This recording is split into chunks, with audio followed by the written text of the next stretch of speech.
चला तर मंडळी, आज आपण बनवणार आहोत चमचमीत असे लसण शेव। त्यासाठी आपल्याला सर्वप्रथम घ्यायचं आहे अर्धी वाटी लसण, 1 वाटी जिरे, 2 वाटी ओवा आणि हे सर्व आपल्याला एकत्र करून मिक्सरला वाटून घ्यायचं आहे। त्यामध्ये थोडं पाणी घालून आणखी वाटून घ्यायचं आहे।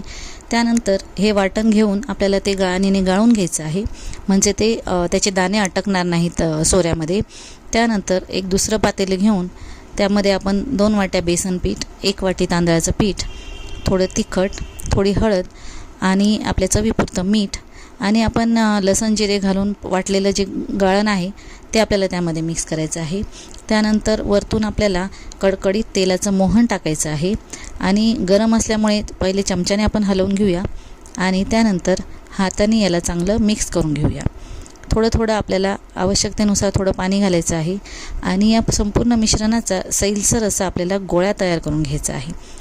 त्यानंतर तेल गरम करायला ठेवायचं आहे आणि मग साचा घेऊन, आम्ही साचा म्हणतो बरं का, काही ठिकाणी याला सोऱ्यासुद्धा म्हणतात, तुमच्याकडे काय म्हणतायत बघा।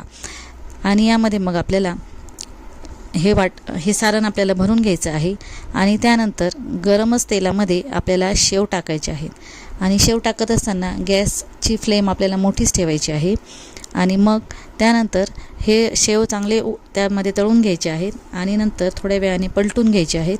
पलटल्यानंतर आणखी 2 मिनिटे आपल्याला शेव त्यावर तळून घ्यायचे आहेत आणि मग तळल्यानंतर काढून एका ताटामध्ये ठेवूयात आणि बघा, चमचमीत आणि गरमागरम असे शेव तयार।